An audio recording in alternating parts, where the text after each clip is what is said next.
Hello and welcome to the beauty of human biology. I am your host, Tricia Reid. We're going to be exploring the language of the chakras and understanding that felt experience of being a human. I look forward to our journey together. My guest today is Schreck, formerly an engineer with a master's degree in the biomedical field. Schreck walked away from corporate America to pursue her calling to bring the practice of various healing arts of the chakras to those around her. Now, Sherry, at 500 hours ERYT-MS certified Anyasara Yoga teacher, is one of Anyasara Yoga's foremost teachers in the San Diego area, sharing a brief explanation with us of the chakras. Hi, everyone. I am Tricia Reid, and here today with me I have Schreck. Hi, Sherry. How are you? Hey, Tricia. Good to be here. Thanks for being here. I'm super excited. Sherry's going to introduce the chakras to us.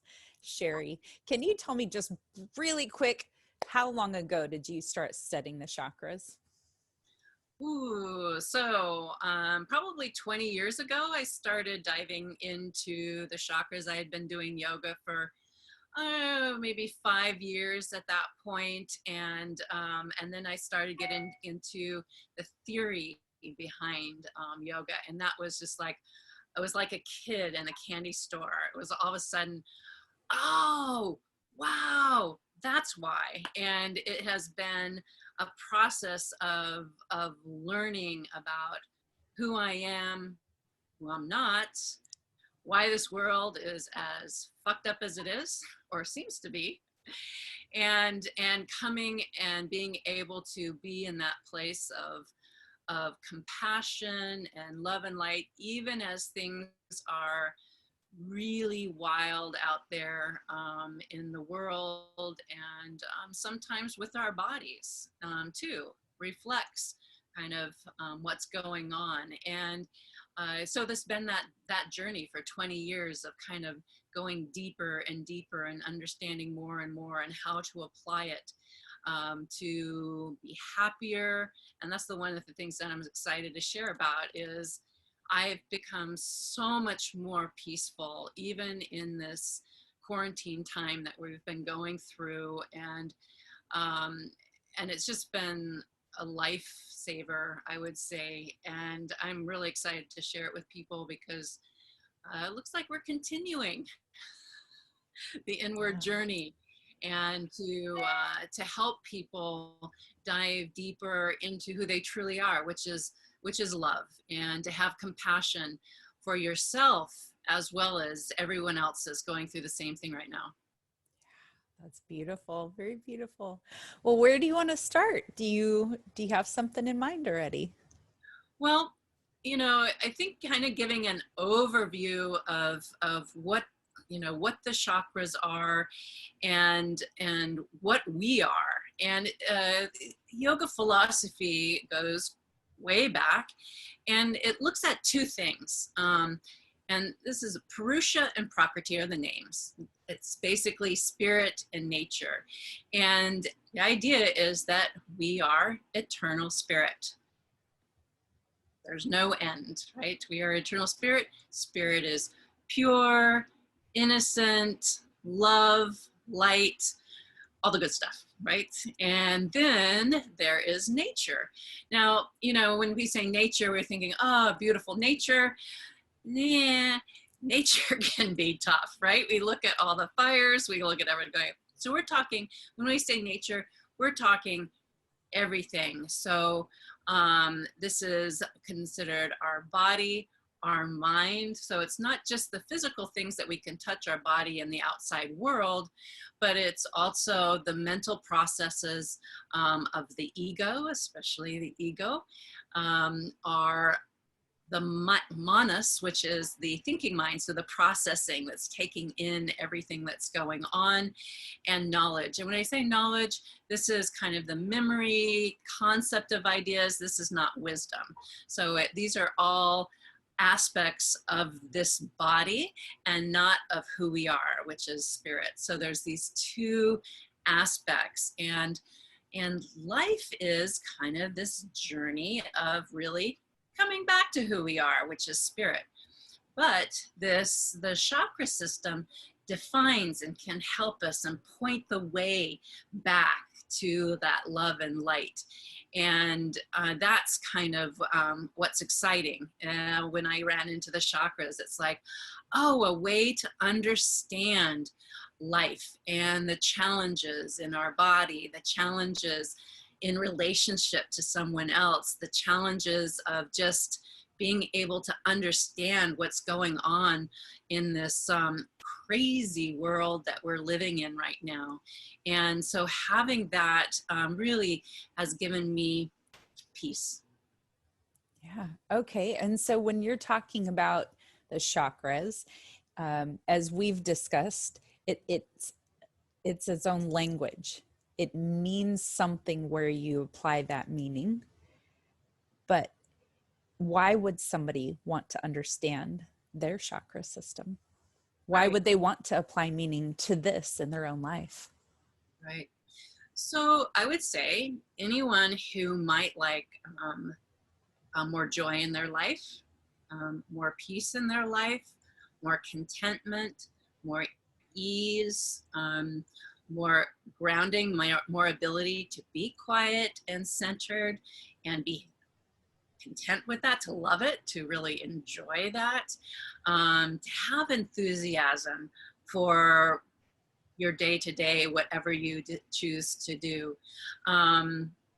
You know, that would be the type of person who might like to understand the chakras, because what the chakras is kind of it's a map. It's a path that you can start unraveling what I would call the ego, because it's kind of the main problem child, that this journey of journey back to love, really is what I like to call it, is we're unraveling or purifying. And that's how I like to look at it. We're not collapsing, squishing, or the ego, as much as I like to look at it as a purification. It's identified with this body, with our thoughts, with our beliefs, with our emotions, with what's going on outside of us. We identify with these physical things, nature, prakriti, right? Okay. And it's not who we are. So if we break things, the chakras break things down to little, maybe not so little, but at least manageable pieces, and that make it possible to really look at, see where we might need a little bit of help, and then actually address those so that we can let go of, for example, root chakra, first chakra is anxiety.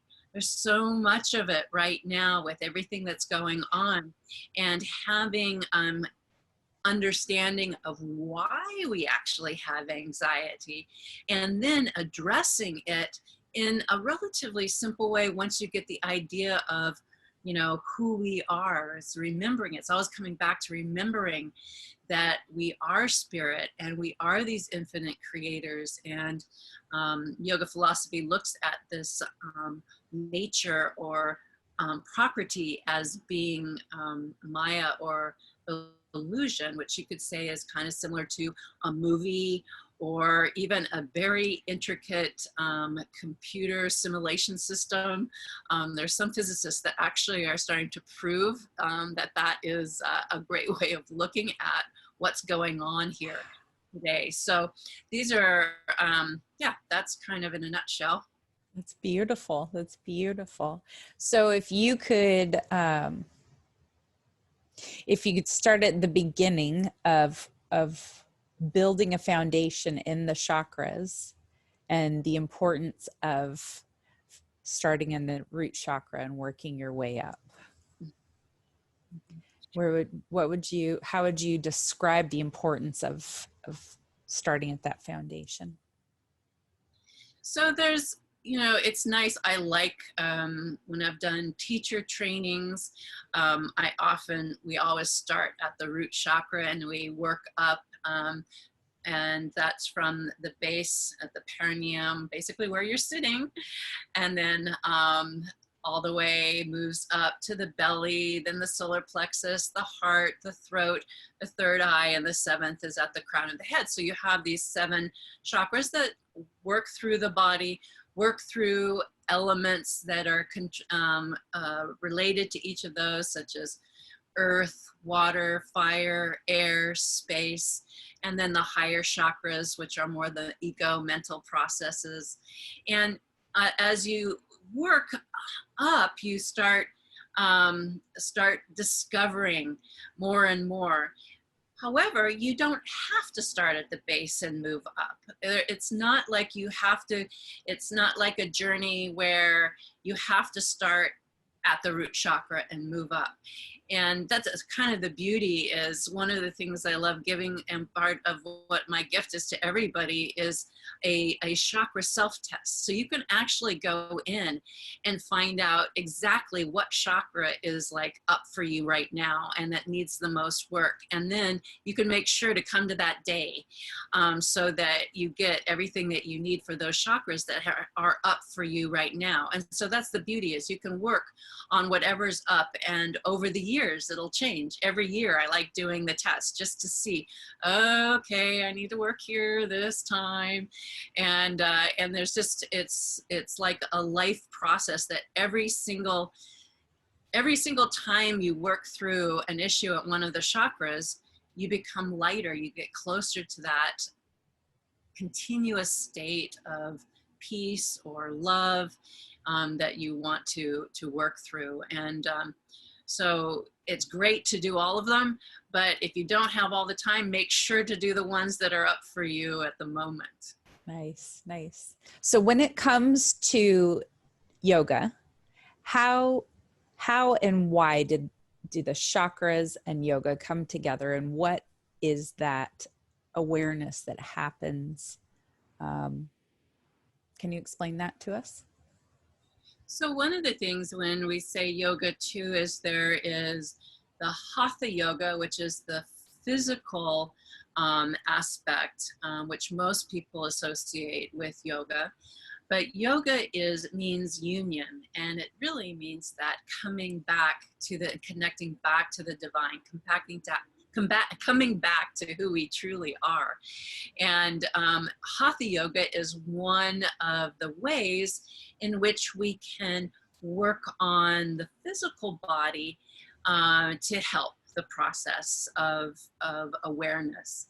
And so the physical is a great place to begin, especially for Western people that aren't as used to meditation. So hatha yoga is really, it's a moving meditation. The beauty of hatha yoga is that the sensations of stretch usually pulls our awareness right into the present moment, because we feel something going on in that stretch, or you're strengthening your body also. So we are purifying the body so that it can hold the energy, a higher energy of love, and healing it so that we can connect with other people more fully. So the hatha yoga is great because it is a moving meditation, but the main point is meditation, which is that quieting of the ego, that has that chitter chatter, getting used to having a quiet mind so that when we do have emotional upset, we can connect, oh, that came from this thought, and now I'd like to let that go because I no longer connect with that belief any longer that I am not worthy, for example, because I'm spirit, pure and innocent. I connect fully with the divine, and with that, I am in love. So is there any one kind of yoga that is more important or more more valuable than another, or any type of, yoga practice that would activate the chakras one over another? Right. Well, I would always say any yoga is better than no yoga. So if you're attracted to a certain kind, there's so many different kinds. And so that's one thing to be really aware of, is there is many kinds. There's hot yoga, there's Hatha yoga is actually all physical yoga. Just so you know, there's a lot of brand names of different types of yoga. And you kind of have to see for what you are. If you like things hot and sweaty, maybe hot yoga is going to be for you. If you have injury, I would suggest not doing that and finding a gentle yoga. I teach something called Anusara, which is more form oriented. There's also a Iyengar, which is more form oriented. If you are like a triathlete, which is what I was when I first started doing yoga, and you like working out and you're still already pretty flexible, maybe Ashtanga's for you. So depends on what where you are. If you're older and you have the little creaky bones, then do a gentle yoga. You know, even if you're 70 or 80, there's chair yoga. I mean, it doesn't matter where you are, there's kids yoga. So no matter where you are, find the yoga that's right for you, for your body. Personally, I teach something called Anusara, and why I like that form is that it has a beautiful combination of teaching philosophy, metaphysics, so I understand what's going on different levels, not just the physical, because this isn't just a physical universe. We're aware of the physicality, but there's much more that's not being seen, and I like to know that. So that's and I teach from that place, and that's Anusara is taught from a philosophy point of view, having a theme to go with an alignment that can help physical issues that are going on with you too. So it's a beautiful combination. They always have meditation of one form or another in Anusara also, which some other forms do not. And that is where I think it's very important to start practicing, even if it's that Shavasana, the very end where you're lying down, is to make sure that your class has that so that you can rest and take a moment to really start your practice of meditation in that lying down form, where right after your yoga, it's the best way to tune in back into spirit. So do you think it's possible for people to understand the chakra system without doing yoga? Without doing physical yoga, definitely you could study the chakras without doing physical yoga. Because again, yoga is the connecting to spirit. And so you can do that through meditation, through mindfulness. There's studying metaphysics. So one of my favorite practices is studying scripture and reading. I like it. So I like bringing that in because I like to know why. I'm an engineer from training, and so that's why I got into engineering originally, because I wanted to know why, and I wanted to know how to build things and how things worked. And I never thought I would know anything about yoga at the time. When I found out about yoga, I was like, oh, this explains way more than just Newtonian physics.